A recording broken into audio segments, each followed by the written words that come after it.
C'est l'heure du grand dossier. Soyez bien évidemment les bienvenus sur LCI. Aujourd'hui, cet enjeu, les plans secrets de Poutine. Alors que la ville de Pokrovsk connaît une bataille féroce, assiégée depuis 21 mois, elle cristallise tous les enjeux stratégiques du conflit. Nous vous dirons ce qui s'y joue et c'est majeur d'ailleurs. Eh bien, bureau cloné, images bidonnées. On vous parle aussi de la vie secrète de Vladimir Poutine. Oui, où se trouve-t-il? Fait-il semblant de travailler depuis Moscou? Vladimir Poutine assis à son bureau. Vous avez tous l'image en tête. Eh bien, le président russe dirigerait le pays depuis 3 bureaux parfaitement identiques dans 3 résidences différentes. Oui, selon une enquête, il dissimulerait sa véritable localisation en se déplaçant à travers la Russie. Écoutez, regardez. Voici la poignée de porte, à 1 heure, à un endroit précis. La voici 2 heures plus tard, à un autre endroit. Et voici la cravate de Poutine, une première, puis une autre. Si vous regardez attentivement, entre 2 bureaux apparemment identiques, vous pouvez voir encore des différences. Par exemple, le support télé de l'écran, grâce auquel Poutine tient ses réunions. Voilà à quoi ressemble le pied de Novo Ogariovo, et voici à quoi il ressemble dans un autre bureau. Et pour tout comprendre, pour tout décrypter, je suis ravie de recevoir sur ce plateau Charlie Nurel, reporter TF1 LCI en charge de la défense. Vous étiez à Pokrovsk ces dernières années sur le terrain, vous connaissez la ville par cœur, vous nous en direz vraiment les moindres détails. Vous avez des contacts sur place, d'ailleurs ce sera précieux dans quelques instants. Magali Barthez, merci également d'être avec nous. Vous êtes éditorialiste international LCI bien évidemment. Gallagher Fenwick, grand reporter, spécialiste des questions internationales, merci beaucoup d'être avec nous. Général Nicolas Richoux, bien évidemment, ravi de vous retrouver également. Vous êtes ancien commandant de la 7e brigade blindée. Le grand dossier, les plans secrets de Poutine, c'est parti. Mais d'abord, une vaste attaque à Kiev a fait au moins 6 morts, une trentaine d'habitants de la capitale également blessés, dont plusieurs enfants. Regardez cette séquence, regardez ces images.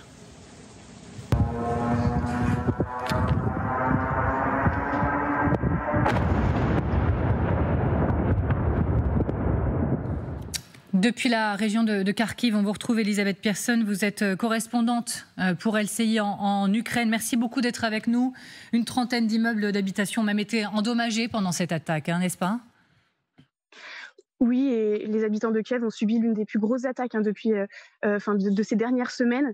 Beaucoup d'habitants n'ont pas fermé l'œil de la nuit, ont reçu des notifications toute la nuit alertant de missiles balistiques ou de drones.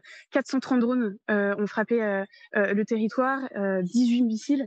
Et ce matin, on leur est peut-être au bilan 6 morts, une trentaine de blessés, dont 2 enfants de 7 et 10 ans. Et puis beaucoup d'immeubles résidentiels, comme vous pouvez le voir sur les images, qui ont été touchés.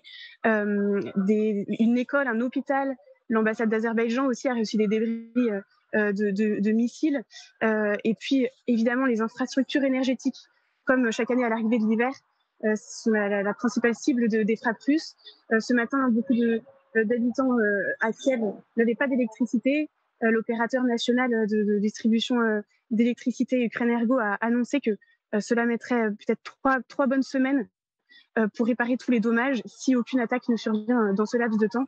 Et les habitants de Kiev peuvent d'ores et déjà s'attendre à des coupures d'électricité périodiques et selon les districts pendant ce laps de temps, le temps que tout redevienne à la normale. Merci infiniment Elisabeth Pearson depuis la région de Kharkiv. Merci. Bon courage à vous sur le terrain, bien évidemment. Je vous voyais acquiescer, Général. J'ai envie de dire, regardons le calendrier. On est mi-novembre et comme chaque année, on comprend les messages annonçant que l'hiver sera compliqué, quoi. Oui, l'hiver sera compliqué, mais on annonce quand même depuis 3 ans que tous les ans, ils vont éteindre la lumière chez les Ukrainiens, qui vont couper absolument toute l'électricité. Et ça n'est jamais arrivé, parce que ça n'est jamais arrivé non plus dans l'histoire, ni au-dessus de Berlin en 44-45, ni au-dessus de la Grande-Bretagne pendant le Blitz, ni même les Américains pendant la guerre du Vietnam ne sont arrivés à couper l'effort logistique ou industriel des Viettes. Donc je crois qu'il y a un effort pour faire la terreur. Moi, ce qui me frappe là-dedans, c'est business as usual. Tous les jours, on voit ça, tous les jours. Mais c'est vraiment l'effort de guerre que fait la Russie pour être capable d'envoyer des centaines de vecteurs tous les soirs. Quand on a des doutes sur l'effort de guerre qui est fait, sur le fait qu'ils sont passés en économie de guerre, qu'ils sont capables de produire des centaines, je crois qu'en septembre, c'était 5000 ou 5500 drones ou missiles qui ont été produits. Ce qu'on fait en grosso modo 200 par nuit. c'est un effort considérable et ils sont capables de le produire dans la durée. Et ça, c'est quand même assez inquiétant. C'est des choses qu'ils sont capables de faire malgré l'embargo. Voilà, donc il faut le prendre en compte. La Russie, économiquement, n'est pas encore à genoux. Elle souffre, bien sûr, mais elle n'est pas à genoux, ni en 2025, et moi je vous dis, pas en 2026 non plus. Vous partagez l'analyse, la leçon, la morale à tirer justement de ces phrases ? Il est certain que la morale, c'est la détermination sans faille de Poutine pour en découdre. Il faut bien quand même comprendre que l'Ukraine va affronter son 4e hiver, avec à chaque fois ses frappes sur les structures stratégiques, les structures énergétiques. Donc pour la population ukrainienne, ça veut dire à nouveau se retrouver sans électricité, sans chauffage, à nouveau pour l'État ukrainien, l'obsession de réparer aussi vite que possible pour rétablir le courant, tout ça est épuisant. Et en effet, ce qui est quand même très frappant, c'est de voir que Vladimir Poutine peut toujours lancer ses drones, de plus en plus de missiles aussi, manifestement, avec, en effet, c'est vraiment le message, c'est qu'il ne cédera sur rien. C'est un message aux Ukrainiens et puis c'est un message à nous aussi. Le ministre de la Défense allemand, il répond « Nous ne céderons pas, nous non plus, sur rien ». Mais effectivement, il le comprend, le message de Poutine, rendre l'hiver aussi insupportable que possible. Regardez, écoutez. Il est très clair que Poutine cherche à rendre l'hiver aussi insupportable que possible pour l'Ukraine, à détruire le moral et à briser la volonté de résistance des Ukrainiens. Il n'y parvient pas. Et pourtant, ces attaques sont terribles et constituent d'ailleurs une violation massive du droit international. On peut difficilement imaginer plus grand mépris pour l'humanité. Pour nous, il est clair que nous ne laisserons pas l'Ukraine seule. Elle peut continuer à compter sur nous.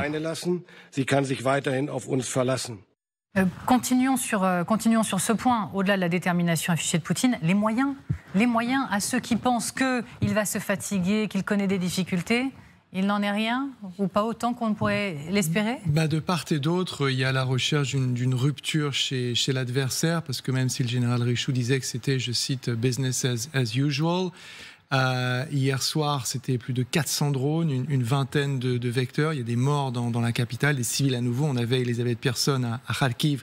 Kharkiv a été durement, elle a très bien expliqué, touchée également.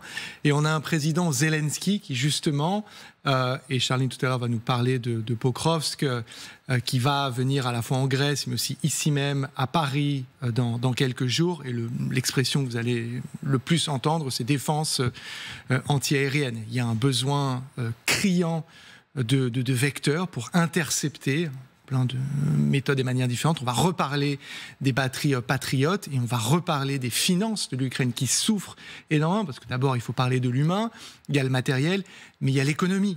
Tout ça, ça coûte extrêmement cher. Vous avez des gens qui sont en première ligne, on voit les pompiers, mais pensez à toutes les personnes, les Ukrainiens, les Ukrainiennes qui sont chargés toutes les nuits de réparer le plus rapidement possible l'infrastructure énergétique afin que le pays puisse continuer de tourner, que les gens puissent continuer d'y vivre.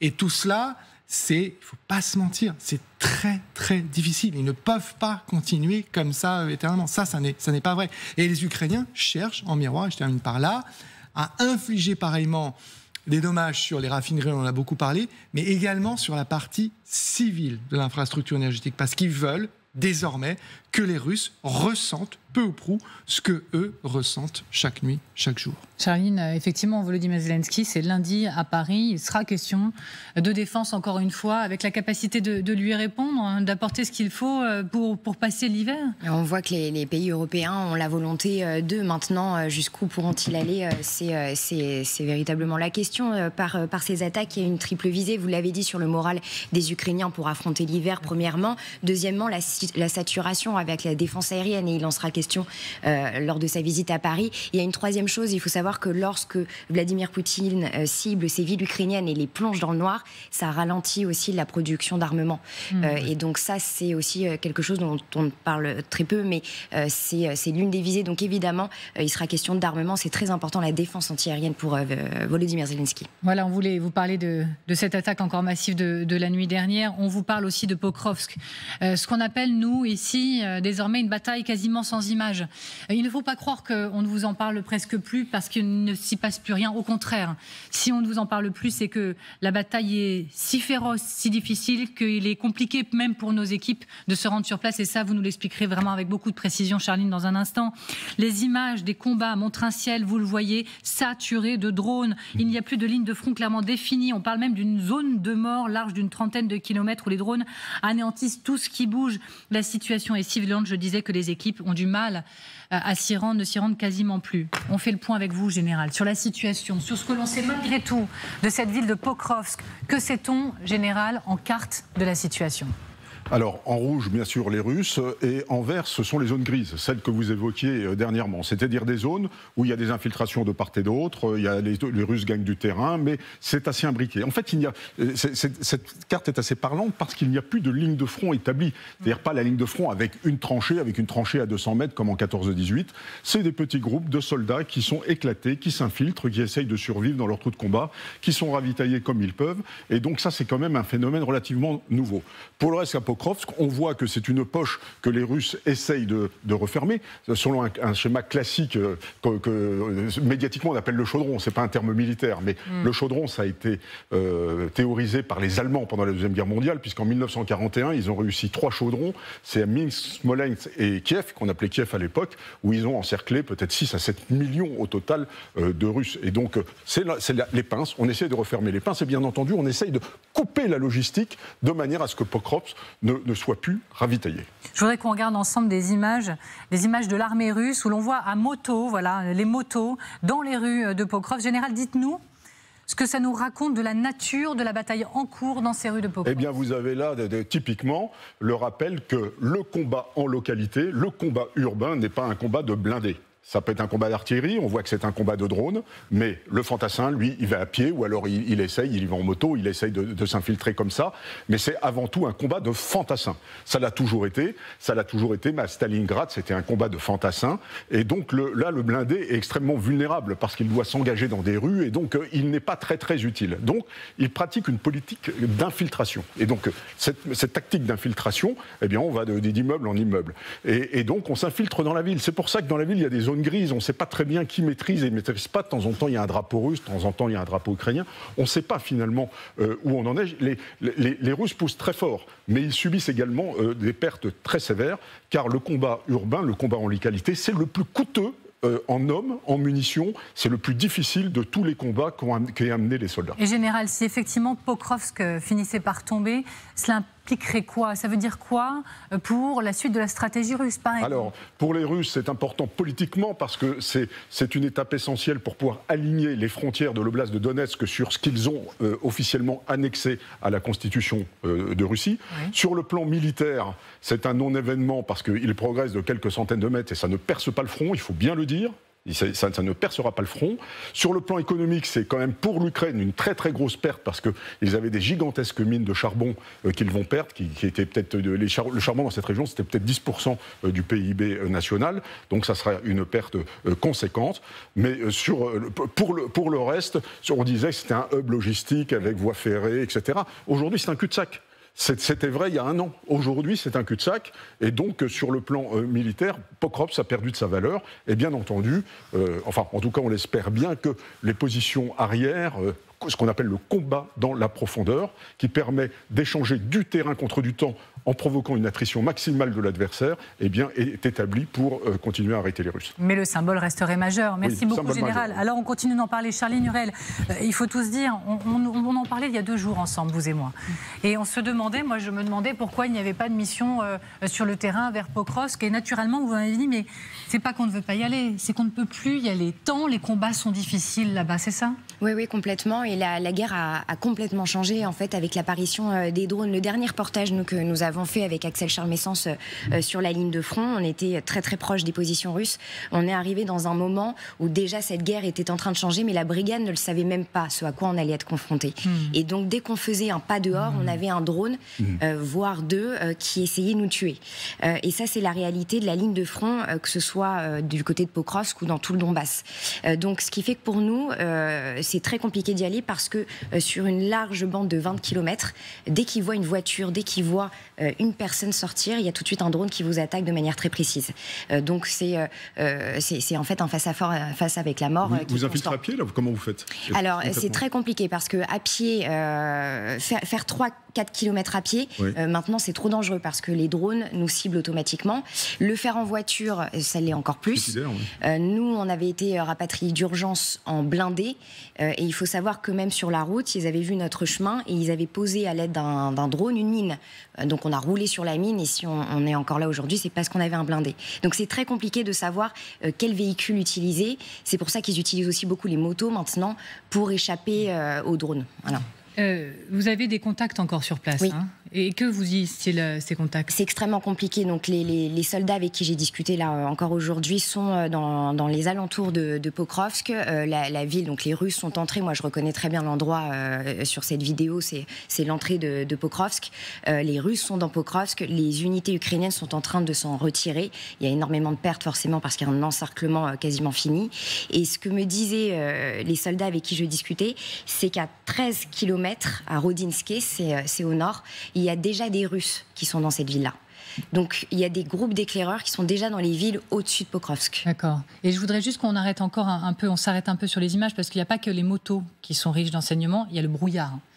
Et on dit beaucoup que ce brouillard est un enjeu, un allié même de l'armée russe actuellement. Ça, c'est une réalité. Et pour tout le monde, vous me posiez la question, si je devais demain aller sur le front, j'attendrais qu'il y ait du brouillard comme celui-là pour avancer aux drones. Là, ce qui se passe, en effet, on le voit, ils sont très libres de pouvoir circuler sans drone. C'est compliqué. Alors, les drones volent quand même avec du brouillard, mais on n'y voit quasiment rien. Et c'est ce qui permet de faire des bonds offensifs, général, souvent de contrôle, pour l'armée russe d'avancer et donc de déborder la défense ukrainienne. Je voudrais juste qu'on précise que cette offensive russe, elle est très chèrement payée par les Russes eux-mêmes. Regardez ce qu'en disait Xavier Titelman sur ce plateau. Nous n'accepterons pas, et heureusement, de perdre des centaines de milliers d'hommes comme les Russes le font. Ils ont perdu plus de chars sur la zone, plus de blindés dans la zone de Pokrovsk que les Allemands n'ont perdu de blindés dans la bataille de Stalingrad. 1800 blindés russes prouvés perdus sur la zone de Pokrovsk. C'est plus que les Allemands à Stalingrad. On ne se rend pas compte à quel point ils sont capables de générer de la masse et d'accepter la perte. Vous voulez réagir ? Non, alors ce chiffre est franchement très édifiant. Je ne l'ai pas et je ne peux pas le vérifier, mais je suis sûr que Xavier a très bien fait ce travail. Il est rassurant parce qu'on se dit c'est une forme de folie. Il est également très inquiétant. S'ils sont capables de déployer cette quantité de ressources, ça montre une détermination et une capacité au suicide humain et industriel qui est proprement effrayante, sachant que ça ne s'arrête pas. C'est-à-dire que ça ne les arrête pas. Tout à l'heure, je parlais d'une recherche de rupture. Manifestement, on n'y est toujours pas.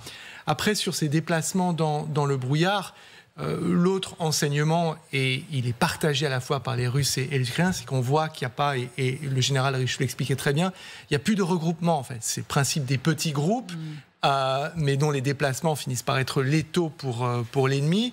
Il y a l'aide évidemment du brouillard. On voit même un drone à un moment qui est posé sur la route. Est-ce que c'est un drone russe, ukrainien? Vu le peu d'inquiétude qu'il y a, je ne sais pas s'il est déjà neutralisé ou s'il se dit c'est un des nôtres. On le voit ici. Voilà, exactement, on le voit ici.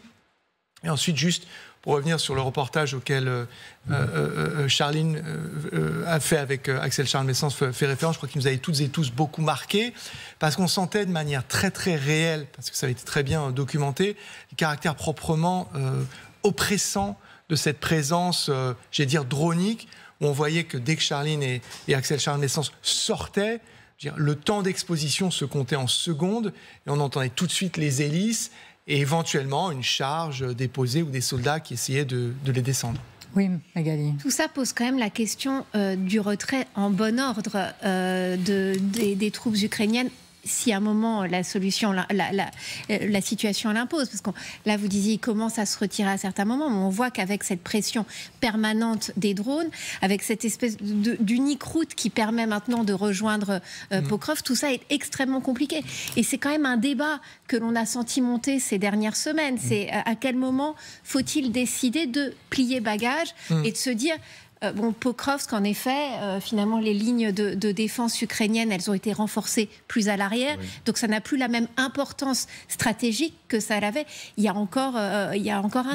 Ça fait quand même plus de 12 ou 13 mois qu'on parle de ça. Mais il y a le symbole de ne pas tomber. Et alors, il faut quand même dire une chose. Je lisais ça avant l'émission, en préparant. La première fois que les Russes ont annoncé la chute de Pokrovsk, c'était il y a 1 an et demi. Et les Ukrainiens, ils sont toujours et continuent de résister, parce que c'est ça aussi le message qui est envoyé. Oui, absolument. Il faut quand même dire que Pokrovsk n'est pas tombé à cette heure-ci. Il faut quand même le dire. Et donc, quand on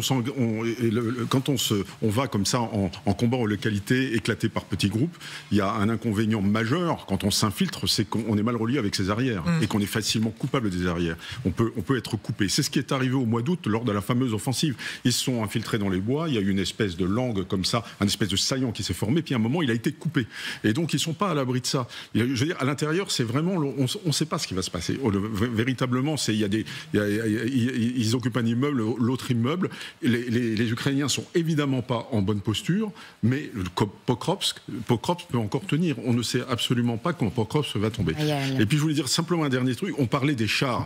Quand je parlais des chars, je parlais bien entendu de la ville. Le secteur de Pokrovsk, c'est bien plus que la ville. Les pinces, elles sont à la campagne. Elles sont là. Et donc quand les amis Titelman parlent des chars, des pertes de chars, c'est la manœuvre globale, bien entendu. Alors qu'en ville, on voit bien que le char, il est absolument inutile. Je voudrais vous laisser la conclusion. Allez-y, Charles. Là, aujourd'hui, une grande partie de l'armée ukrainienne s'est retirée de Pokrovsk. Il n'y a plus, à part quelques forces spéciales, mais plus personne n'évolue dans la ville, à part les Russes. Donc, on est sur une chute plus que probable de Pokrovsk. Maintenant, il faut simplement renforcer les arrières. Charlie Nurel, merci d'avoir été avec nous. C'est toujours précieux de vous entendre, l'expérience du terrain. Il n'y a rien d'inégalable, c'est inégalable. Merci en tout cas d'avoir été avec nous. Et donc vous êtes toujours bien devant le grand dossier consacré ce soir au plan secret de Poutine. On va raconter cette histoire un peu folle de bureau cloné de Poutine. Oui, où se trouve-t-il? Où vit-il? Où travaille-t-il, Poutine? C'est un secret bien gardé. Mais et si ce que nous voyons souvent, c'est-à-dire Poutine dans son bureau à Moscou, était totalement faux? Une enquête du service d'investigation de Radio Free Europe vient de confirmer ce qui se disait depuis longtemps et que le Kremlin a toujours nié. Le président russe utiliserait 3 bureaux parfaitement identiques dans 3 résidences différentes. Alors il y en a une à Novo-Ogariovo, dans la banlieue de Moscou, l'autre à Sochi, là on a 1600 km sur les bords de la mer Noire, et puis le 3e à Valdaï, entre Moscou et Saint-Pétersbourg.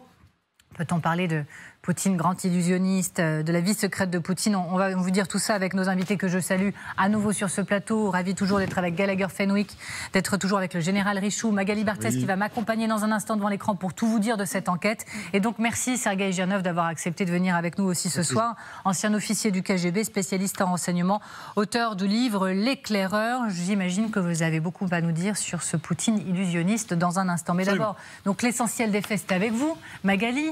Magali, quels sont donc les indices mis sur la table et qui ont alerté, pour faire simple, Radio Free Europe dans cette enquête? Voilà donc l'enquête de Radio Free Europe avec ces 3 bureaux, donc Moscou, Sochi, Valdaï. A priori, vous allez me dire, en fait c'est le même. Même couleur beige, même mobilier, même drapeau. Sauf que quand on y regarde de très très très près, on voit que l'alignement des cloisons murales, vous voyez, elles ne sont pas placées exactement au même endroit. Ce qui fait dire donc à ces journalistes qu'on n'est pas au même endroit.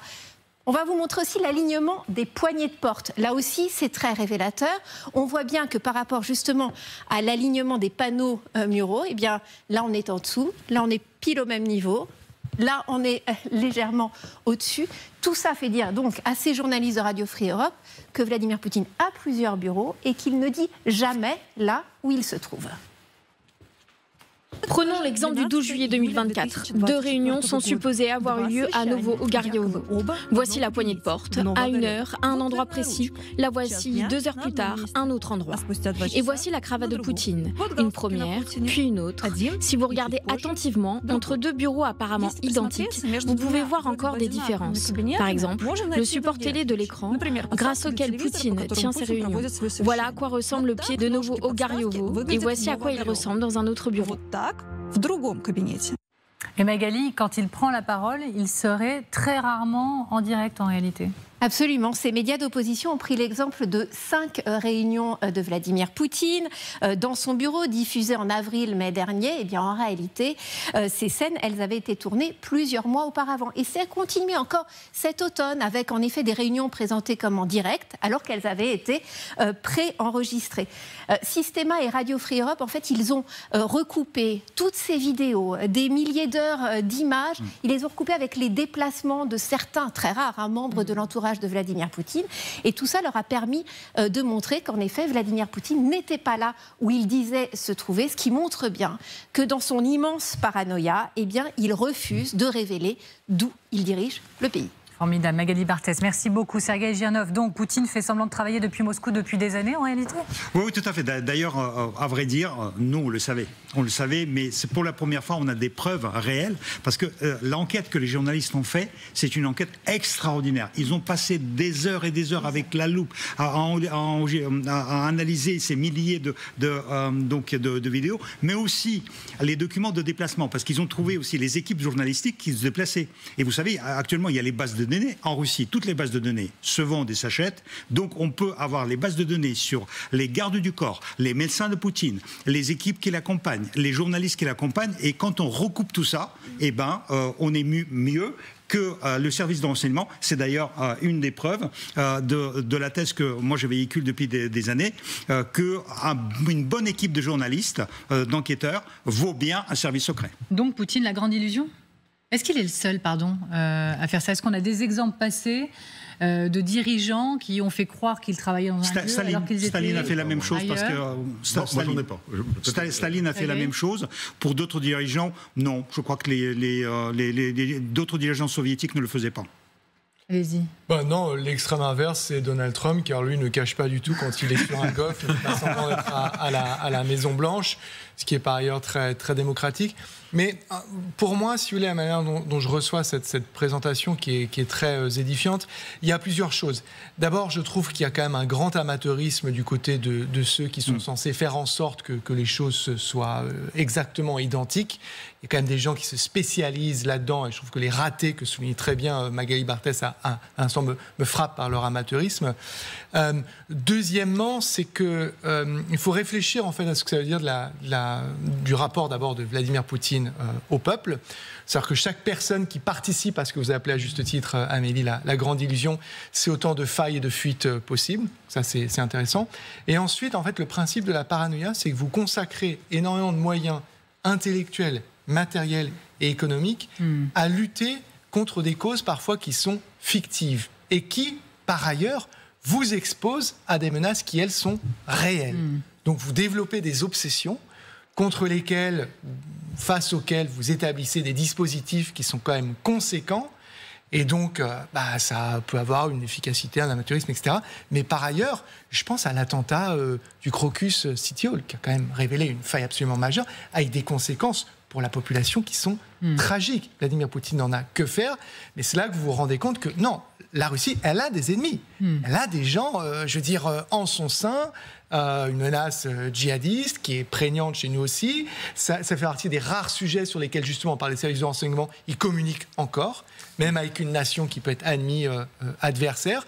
Mais là-dessus, visiblement, Poutine est moins mobilisé. Effectivement, ça semble être la preuve d'une forme de fragilité, parce qu'on lit que l'objectif dans ces déplacements, c'est de brouiller les pistes pour les services de renseignement étrangers. Pardonnez-moi, mais si des médias excellents, par ailleurs, arrivent à prouver qu'effectivement, il a 3 résidences à minima différentes, ça devrait aller pour les services de renseignement étrangers, non ? C'est ce que je vous ai dit. Déjà, avec Bellingcat, ils nous ont prouvé qu'ils pouvaient avoir tous les renseignements sur le renseignement militaire russe.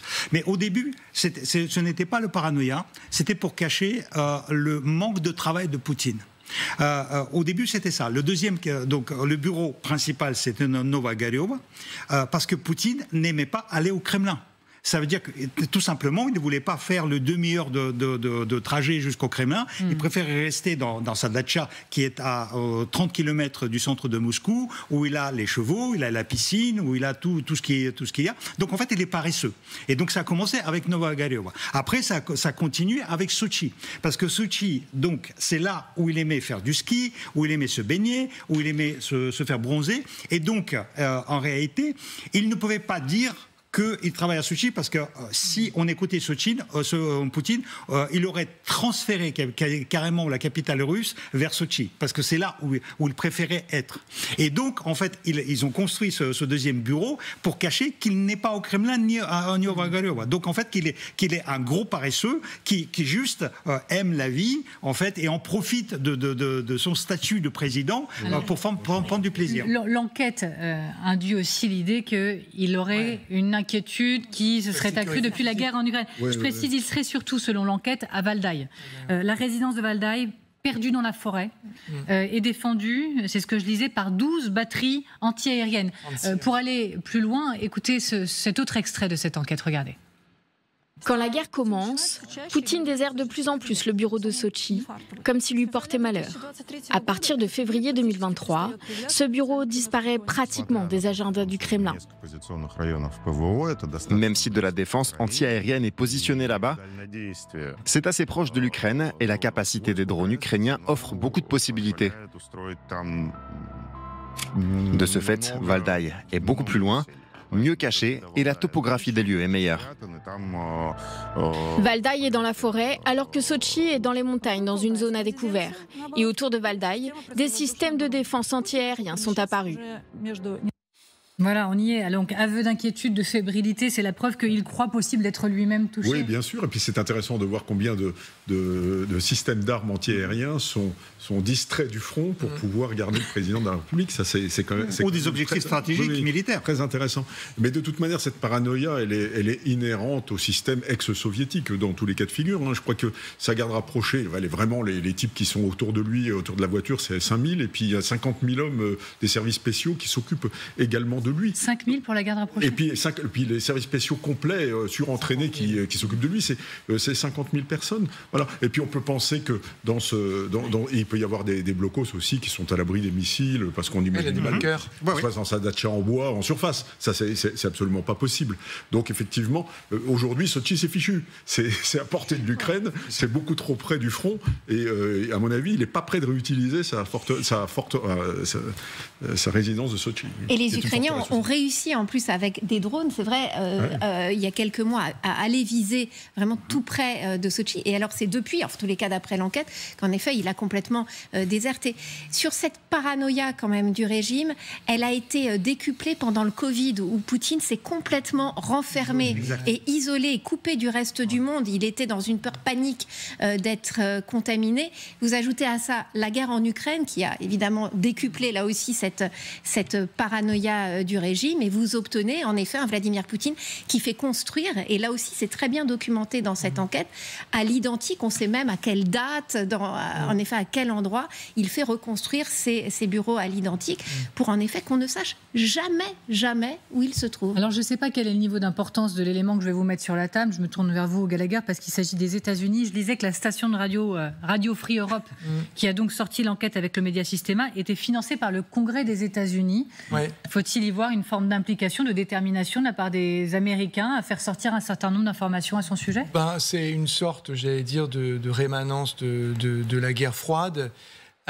Mais il faut savoir que ces choses-là sont très affaiblies par Donald Trump. C'est typiquement le genre d'efforts qui ont été très importants pour les États-Unis. C'est partie des outils de ce qu'on appelle en mauvais français le soft power, que Donald Trump dont il a tout de suite fait retirer les financements. Vous pouvez coupler à ça USAID, Voice of America, donc toutes ces choses dont les budgets étaient systématiquement votés par le Congrès et qui sont, nous on a tendance à l'oublier ici, des radios qui sont émises mais dans la quasi-totalité des langues du monde, ce qui représente un effort de communication à viser démocratisation de propagande, comme vous voulez le recevoir, mais qui était colossal. Et tout ça est en train d'être grandement affaibli. Mais on voit, au travers de Radio Free Europe, qu'il y a quand même encore cette intelligence derrière, cette capacité à sortir quand même des scoops et des moments forts. La preuve, on en parle en plateau.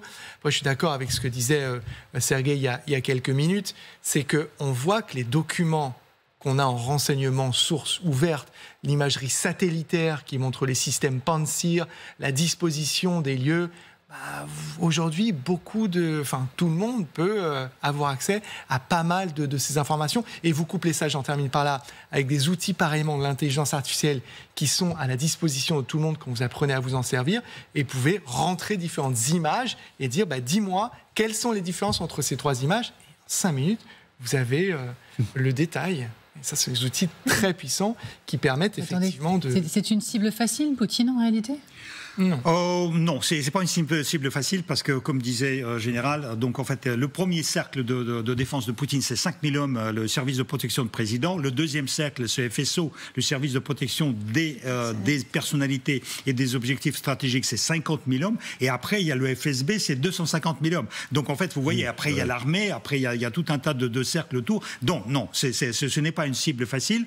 Mais par exemple, Radio Liberté, vous savez, c'est aussi une bataille du Congrès contre le président, parce que ça a été financé par le Congrès, et le Congrès a refusé en fait de suivre l'interdiction de président. Ils ont fait un procès à la présidence américaine, et ils ont obtenu en fait le retour de financement. Alors on a parlé des différences de lieux qui ont été détectés, donc 3 bureaux dans 3 résidences différentes, mais revenons sur l'autre information, des enregistrements, des déclarations qui ont été diffusées, qui avaient été enregistrées des mois plus tôt. C'est encore plus marrant. Alors pourquoi ? C'est encore plus marrant parce que là, ils sont, je dirais franchement, ils sont débiles parce qu'en fait, ils filment ça dans le même bureau au Kremlin, mais sauf qu'ils oublient que... ils bougent dans ce bureau. Donc, il y a des livres qui apparaissent, qui disparaissent. Et donc, les gens... Par exemple, il y a un gouverneur qui vient, qui offre à Poutine un livre, et puis Poutine le met sur l'étagère. Et puis après, il repasse un enregistrement 6 mois avant, où le livre n'existe pas. Et donc, ça, c'est encore plus ridicule que les bureaux qu'on a vus.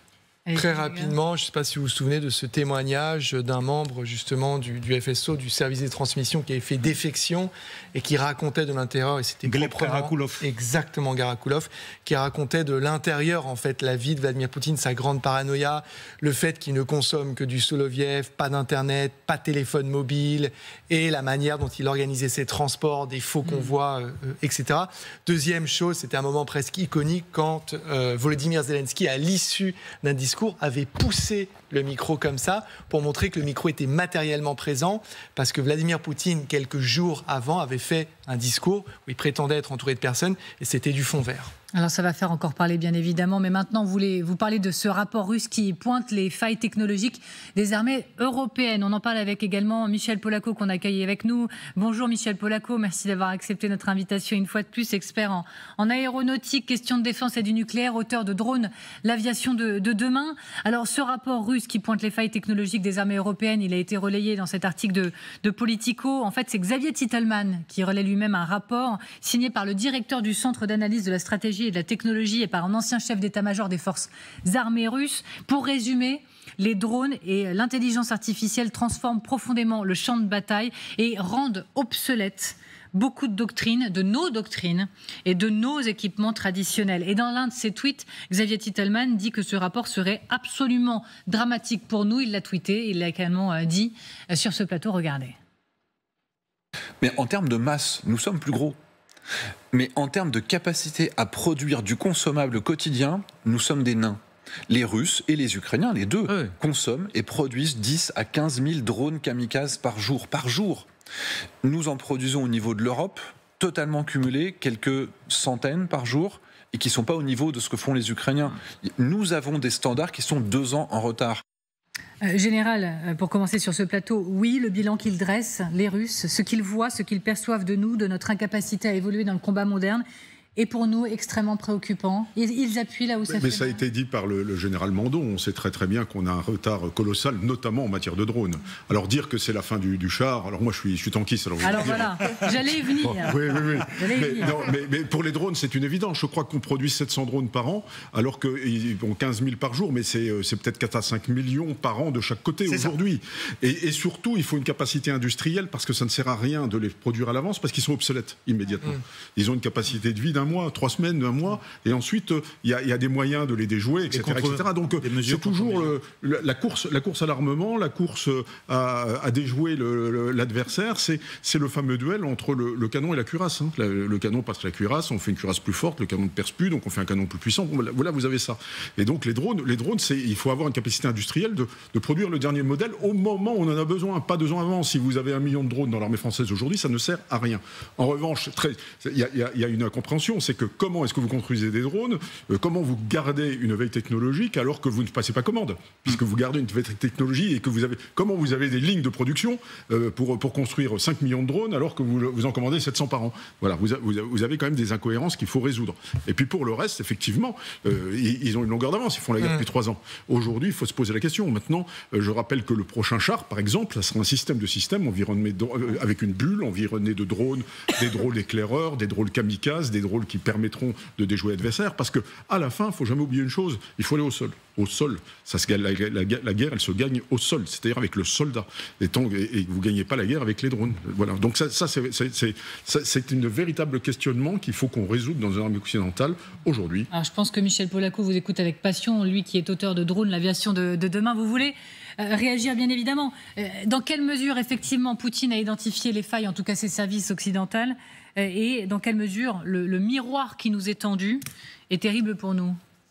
Écoutez, d'abord, je suis entièrement d'accord avec ce qui vient d'être dit. Et en même temps, je pense qu'il ne faut pas tomber dans le piège qui consiste à dire les Français ne font pas la guerre en Ukraine, donc ils ne seraient pas capables de la faire, donc leur système de défense est inadapté, imparfait, voire obsolète. C'est tout à fait faux.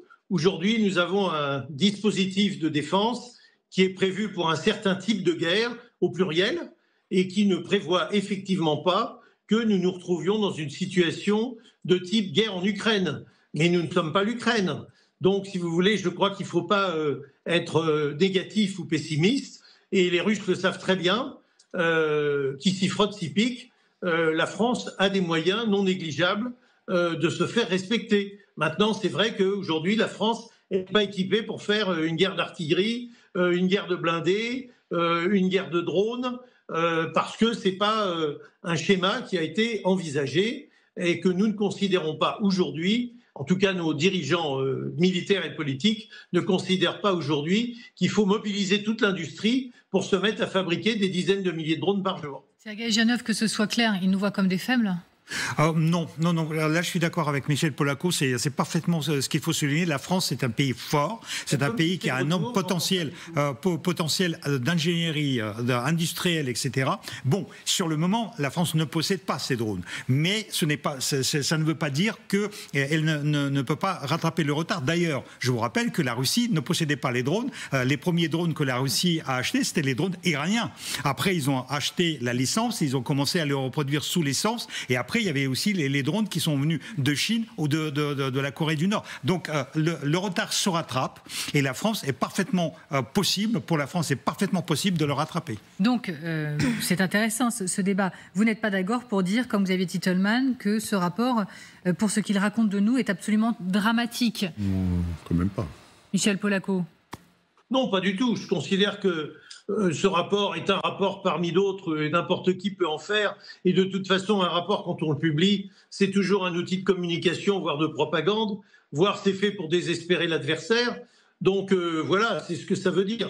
Mais si vous voulez, je pense que la défense de la France, elle se pense sur des décennies, avec des outils qu'on conçoit et qu'on développe pendant des décennies, et qu'aujourd'hui, nous avons des outils qui ont été imaginés et développés depuis les années 60, qui sont extrêmement performants, extrêmement crédibles, et que nous n'avons pas besoin d'envisager de faire immédiatement toutes les guerres qui peuvent se présenter. Maintenant, si on devait faire une guerre de terrain, on a les moyens quand même de faire quelques opérations de guerre de terrain, mais on ne sera pas tout seul. C'est évident qu'on sera obligé de faire ça avec l'OTAN, avec nos alliés ou avec les Américains. Mais ce n'est pas une situation, je dirais, probable, et en tout cas probable dans l'immédiat. Parler de l'OTAN dans un instant. Vous me faisiez signe, vous me parlez de lundi. Zelensky est à Paris avec Emmanuel Macron. Et donc, Et donc, on va beaucoup parler d'armement et de coopération en matière d'armement, et notamment en matière de drones, puisque notamment à l'issue d'un déjeuner qui aura lieu à l'Élysée, il y a ce que l'Élysée nous appelle le Drone Alliance Forum, où justement, on va mettre face à face les moyens financiers, les entreprises françaises spécialisées dans l'industrie de l'armement, avec les Ukrainiens, pour profiter justement de leur retour d'expérience, parce que pour nous, pour la France, pour les industriels français, c'est extrêmement important justement de voir comment l'Ukraine a réussi à produire autant de drones, quels sont les moyens dont ils ont besoin aujourd'hui concrètement sur le front, pour essayer de produire de la manière la plus adaptée possible. Oui, général. Oui, il faut dire également, il y a des choses dont on ne parle pas, mais par exemple, en aviation, on a une très grosse supériorité. On a un tiers d'avions de plus que les Russes aujourd'hui, qui sont bien plus modernes, etc. Il n'y a pas que la situation au sol. C'est-à-dire que si les Russes attaquent demain, je veux dire, on a une aviation qui est capable de les clouer au sol dans les minutes qui suivent. Donc la situation, elle est vraiment identifiée par les armées aujourd'hui, et il va y avoir un très très gros effort qui va être fait. Il y a les drones, le général Mandon en a parlé, me semble-t-il, devant la représentation nationale.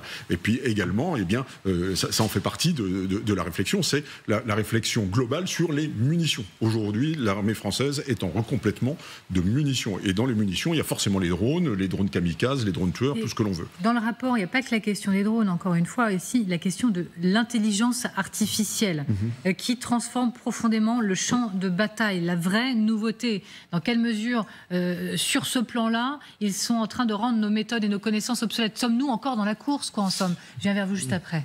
Vous savez, le rapport est là pour nous réveiller, pour alarmer, pour apporter de la réflexion. Mais la guerre en Ukraine, c'est une guerre paradoxale. Parce qu'en même temps, c'est la guerre comme la Première Guerre mondiale, ça veut dire la guerre des tranchées.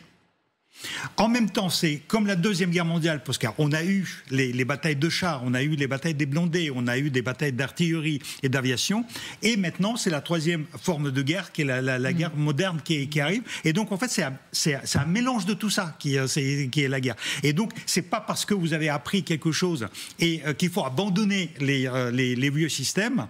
Et Magali a prononcé le mot coopération, qui est le mot clé, parce que même les États-Unis ont signé avec les Ukrainiens un accord pour 50 milliards de dollars pour la coopération dans le domaine de drones, de la production avec le complexe militaire américain par les Ukrainiens ou avec les Ukrainiens. Allez-y, Gallagher. Non, sur le fil qu'a fait Xavier Titelman, la manière dont je l'ai compris, c'est que moi je n'ai pas lu le rapport russe, mais je lis les commentaires de Xavier. Et en l'occurrence, il ne faut pas croire que les Russes racontent tout le temps n'importe quoi. C'est-à-dire que le constat qu'il fait à partir de ce rapport est que les Ukrainiens et les Russes qui sont sur ce terrain, et on les voit à l'image, font le même constat. C'est que les drones ont radicalement changé la nature du champ de bataille. Je crois qu'on peut difficilement trouver des arguments pour dire c'est pas vrai, ça reste la même chose. On en parlait avec Pokrovsk en début d'émission. On parlait de Pokrovsk. Ben justement, il fait référence à la nécessité désormais d'abandonner les déplacements groupés, parce que c'est bien trop létal comme situation du fait de et c'est une expression qui est devenue presque galvaudée, cliché, la transparence du champ de bataille, l'allonge de ces drones qui complique la logistique, et puis l'introduction de l'intelligence artificielle qui confère une grande autonomie à ces drones, qui paralysent en fait les capacités de brouillage et les rend à l'interception extrêmement difficiles. Je ne pense pas que l'objet ce soit de dire on est nuls, nous, Français, mais c'est de dire le défi il est double. Il est de se dire bon, la guerre actuelle, on aurait quand même beaucoup du mal objectivement à la mener avec nos moyens. Il ne faut pas que ça devienne une obsession, parce qu'en l'occurrence, l'objectif, c'est pas de préparer la guerre d'aujourd'hui, c'est préparer celle de demain. Et je pense qu'on doit quand même se servir des enseignements qu'on peut tirer celle d'aujourd'hui, afin précisément d'être prêt pour éventuellement celle au pluriel de demain. Justement, préparer la guerre de demain, est-ce justement pour prouver que l'OTAN est à la hauteur, que l'Alliance multiplie les exercices? Nous vous proposons maintenant une plongée au cœur d'un exercice de l'OTAN en Roumanie. Comment réagirait l'OTAN si la Roumanie était attaquée demain? C'est tout l'enjeu de cet exercice, montrer de quoi l'Alliance est capable, montrer que la division de l'Alliance dans le pays peut passer de 1500 hommes présents là-bas de manière permanente, peut passer à 5000 hommes en quelques jours, mener une contre-attaque réussie, exercice à taille réelle, avec des tirs réels, avec des centaines d'engins. Je lis, chars, Leclerc, blindés, etc. Regardez cet extrait d'un reportage donc plongé au cœur d'un exercice de l'OTAN en Roumanie, signé Claire Cambier et Camille Soult. Depuis cet hélicoptère Caïman, les premiers soldats commencent l'assaut. Rapidement rejoints par l'infanterie polonaise, portugaise, française à bord de ces blindés. Simulation d'une invasion de la Roumanie et de la contre-attaque de l'OTAN. C'est aussi une opération de communication, un déploiement de force pour montrer qu'on est en mesure très rapidement, sur court préavis, de déployer beaucoup de moyens et dans un contexte qui est compliqué géopolitiquement. Attention pour débarquer! Au total, 9 pays alliés participent à l'exercice d'Asienfall. En quelques jours, ils ont déployé l'équivalent d'une brigade, 5000 hommes et pas moins de 1200 engins. Ton point central, la carcasse de char 439 France Midi. L'objectif, c'est de démontrer à l'OTAN, à ses membres, et à la Russie, on le comprend, on va en parler, sa capacité à monter rapidement en puissance. Forme de test, et si oui, test réussi? Oui, bah alors le test réussi, il s'entraîne. Les exercices sont faits pour être imparfaits. Ils sont faits pour justement s'entraîner et découvrir quelles sont nos failles et la prochaine fois en faire moins. Mais d'abord, il y a une démonstration politique, effectivement, de la force de l'OTAN, notre capacité à agir ensemble. Je rappelle que tous les pays qui sont frontaliers avec la Bélarus, la Russie, etc., ont au minimum un bataillon qui peut se transformer en brigade et éventuellement même en division à la fin. Donc c'est pour ça que ça passe de 1000 hommes, 1500 hommes à 5000 hommes, qui est la taille d'une brigade. C'est vrai en Roumanie, mais c'est vrai dans chacun des pays baltes. Lettonie, l'Estonie, Lituanie, etc. Et c'est vrai également en Pologne, qui a en plus son armée. Mais il est important de montrer que l'OTAN est là et il y a une forme de rassurance. Ensuite, il y a le problème de l'interopérabilité entre les troupes sur le terrain, c'est-à-dire démontrer qu'on est formés ensemble, qu'on a le même matériel et qu'on est capable de travailler ensemble, ce qui est une réalité absolue. Moi, j'ai fait l'école de guerre à Hambourg, en Allemagne, et ensuite j'ai commandé mon régiment et ma brigade de la même manière que si j'avais fait l'école de guerre à Paris. On y apprend les mêmes choses. Donc, effectivement, il y a une vraie interopérabilité. Et l'interopérabilité, c'est quoi? C'est que quand vous mettez un obus de 155 mm dans un obusier allemand, il tire aussi bien quand vous le mettez dans le char Leclerc, dans le César, si vous voulez. C'est ça, en fait, l'interopérabilité. Quand vous avez une cartouche de 5,56 de n'importe quel pays de l'OTAN, si vous tombez sur une caisse de munitions, vous pouvez l'utiliser pour votre propre arme de guerre. Donc, tout ça, c'est pour montrer à la Russie que finalement, attention, on est prêt et on a une armée tous ensemble qui est largement supérieure à l'armée russe. Si on regarde bien, le total, je disais, il y a un tiers d'avions en plus, en char, on est largement supérieur, enfin dans tous les domaines finalement. Dans tous les domaines, on est très très largement supérieur quand on est ensemble. Parce qu'on parle toujours de l'armée française seule, etc. Ça n'existe pas. Ça, c'est rien du tout. L'armée française, elle n'agit qu'en coalition. Et là, je rappelle quand même que l'OTAN, tout compris, c'est 1500 milliards de dollars. 1500 milliards de dollars. Voilà. Donc c'est quand même pas rien, et avec des armements ultramodernes. Michel Polaco, deux questions. Si l'enjeu, c'est de s'exercer pour essayer de s'assurer d'être le plus près possible le jour où, première question, si vous avez regardé ces exercices de près, est-ce que ça avait donné, est-ce qu'on peut se rassurer un peu? Deuxième question, si message il y a envoyé à la Russie, est-ce un message fort qui a pu être passé? Je crois qu'on n'a pas besoin de se rassurer un peu. Si vous voulez, ce qu'on nous montre, c'est un exercice qui se passe en Roumanie. Donc pour les Français, il est bien évident que les choses sont extrêmement différentes. S'ils ont besoin de se battre sur leur propre territoire à la suite d'une agression, ou s'ils ont besoin de se battre en dehors de leur territoire, sur des territoires amis et alliés, pour apporter des renforts. Donc, si vous voulez, si c'était sur notre territoire, je vous dirais la situation est catastrophique. Si on en est arrivé là, c'est-à-dire au combat presque corps à corps à l'intérieur de nos frontières, la situation serait catastrophique. Mais vous savez très bien qu'on n'en arriverait pas là, puisqu'on a d'autres moyens pour parler. Maintenant, si c'est pour se battre à l'extérieur, comme le disait le général à l'instant, nous sommes obligatoirement dans des coalitions, nous avons des armements de qualité, nous manquons effectivement de munitions, nous manquons même un peu de matériel, il faut être honnête, nous n'avons pas des grosses quantités de blindés, nous n'avons pas une grosse quantité de matériel d'artillerie, etc., etc. Mais tout ça, quand même, ça vient faire le poids avec les moyens des pays alliés et de l'OTAN. Alors, on ne vous voit plus, mais on vous entend, je vous rassure, Michel Polaco, on va régler ça. On va vous parler de nucléaire dans un tout petit instant. Je voudrais juste faire réagir le général en plateau à cette expression à nouveau de Xavier Titelman. C'est comme un invité supplémentaire de cette émission qui ne serait pas là. Il estime que les exercices ils ne sont plus adaptés à la réalité du terrain. Regarde. guerre n'est plus la même. Quand on parle par exemple avec les Ukrainiens et quand on voit les exercices par exemple conduits par l'OTAN, où on a comme ça une dizaine de soldats qui vont progresser de manière tactique derrière un blindé. En Ukraine, les Russes, les Ukrainiens, vous ne pouvez pas vous approcher à moins de 50 mètres d'un blindé. C'est suicidaire. Vous ne pouvez pas faire un groupement de 3 ou 4 hommes parce que vous allez forcément vous prendre un FPV. Il y en a en permanence. Alors en général. Oui, c'est certainement vrai. Je veux dire, on est hérité d'un modèle qui est le modèle finalement amélioré du débarquement et de la Deuxième Guerre mondiale avec les chars, la combinaison aviation, chars, infanterie, etc., etc. Là, effectivement, il faudra quand même qu'on évolue et qu'on apprenne véritablement ce qu'est le combat sous la menace des drones. On voit bien, on a parlé de Pokrovsk tout à l'heure, qu'on progresse de manière éclatée par petits groupes. Il n'y a pas de rassemblement, que le blindé aujourd'hui, tant qu'il n'est pas protégé par les drones, comme il le sera peut-être demain, reste éminemment vulnérable. Donc là, je pense que la démonstration, elle est quand même beaucoup plus politique qu'elle n'est militaire. C'est ça qu'il faut pas. Il y a la solidarité, il y a tout ça. Et puis Malagali l'évoquait. Derrière, il y a toute la logistique que l'on étudie et qu'on réapprend à faire. Et ça, c'est absolument de l'or. En revanche, effectivement, c'est plus valable peut-être pour la photo actuellement que pour la guerre de demain matin. Dans ce contexte où tout a valeur militaire et politique à la fois, justement, la France peaufine son armement nucléaire et le fait savoir. C'est ça qui est important. Et le fait savoir, cette information. Un Rafale Marine vient de réussir le tir d'essai de nouveaux missiles nucléaires. Alors, vous allez me corriger sur l'expression. Moi, je vais le dire simplement. ASMPAR, sans charge. Michel Polaco, vous serez beaucoup plus clair que moi sur le sujet. Mais la question, elle est simple. Est-ce que la modernisation de la dissuasion française vient effectivement de franchir, par ce fait, une nouvelle étape?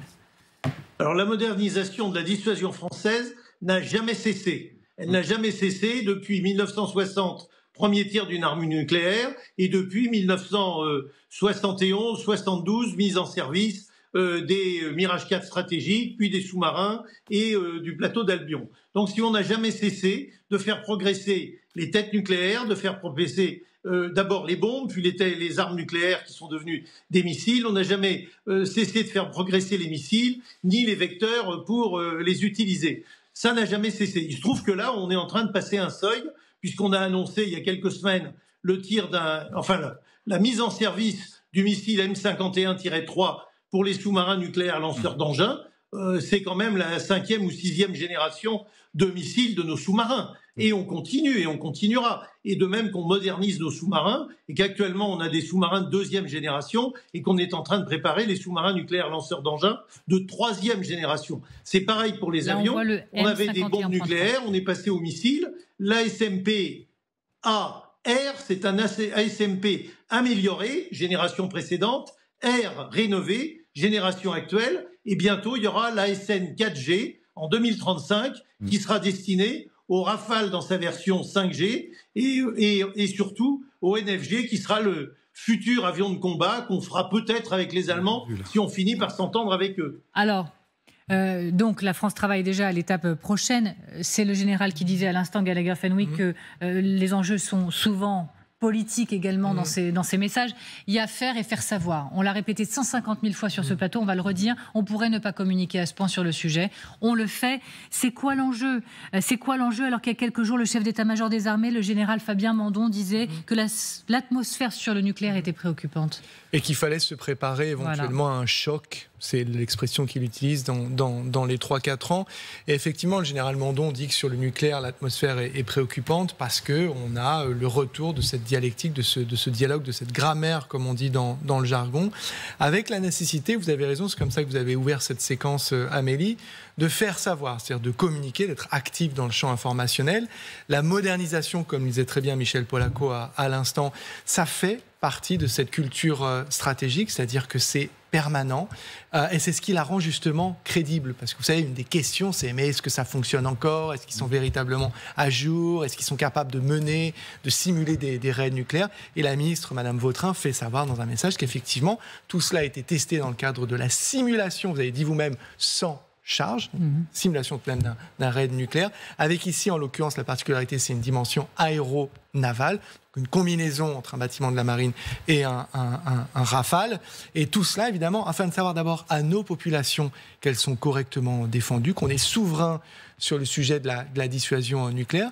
Et puis aussi, au passage, et ça n'est pas gratuit, un petit message à ceux qui, de l'autre côté du nouveau rideau de fer, eh bien, jouent en permanence sur cette question du nucléaire dans sa dimension militaire. Oui, parce que ces dernières semaines, on l'a dit sur le plateau, il y a les Russes, il y a les Américains, il y a les Chinois, il y a cette surenchère sur le nucléaire. Sagaginov, vous leviez le doigt. Nous, on le dit, on peut le dire qu'à partir de ce plateau-là, à partir de 24 février, on a prononcé pour la première fois le mot nucléaire. Il y avait une tollée générale en disant ce mot-là ne se prononce pas. Poutine nous a poussé depuis 3 ans et demi parce que le 27 février, il a convoqué son ministre de la Défense et son chef d'État aux armées en disant vous mettez en alerte les forces armées nucléaires. Et à partir de là, Poutine a utilisé le nucléaire toutes les semaines, quasiment, Poutine et autres personnalités de Russie. Et finalement, il nous fait revenir vers cette grammaire, vers la guerre froide. Et on est tranquille par rapport à ça. La France possède les outils et là de quoi répondre. Il nous reste peu de temps. Allez-y, Général, la conclusion vous reviendra. Je veux dire simplement, la modernisation, donc on a toujours été au top du top en matière nucléaire, même au temps où on avait 37 milliards, on a continué à se moderniser. Donc la modernisation, ça vient de des années, ça n'est pas lié à la guerre d'Ukraine. En revanche, par contre, politiquement, encore une fois politiquement, on le fait savoir. Et dernier point, un chiffre que vous soumettez, le projet budget défense, c'est à peu près 57 milliards en 2026. Il n'est pas encore voté, on ne sait pas ce que ça veut dire. Le budget du nucléaire, c'est 13%. 13%, ça fait 7,5 milliards consacrés tous les ans au nucléaire. Important de le souligner. Le dernier mot, peu de mots. Non, mais face à un Vladimir Poutine qui joue avec ce chantage nucléaire, à un Donald Trump aussi qui ne cesse de remettre le mot nucléaire lui-même en réponse à Vladimir Poutine, c'est vrai que pour la France, c'est important d'exister parce que montrer qu'on a une dissuasion crédible, c'est avoir un poids politique et diplomatique plus fort. Michel Polaco, merci encore une fois d'avoir été avec nous dans le grand dossier aujourd'hui. Merci Gallagher Fenwick, merci beaucoup Sagajanov, merci Magali Barthez, merci Général Richoux, merci à vous de nous avoir regardé bien évidemment. Là tout de suite maintenant, c'est l'essentiel de l'actualité porté par Kadi Adoumdouas.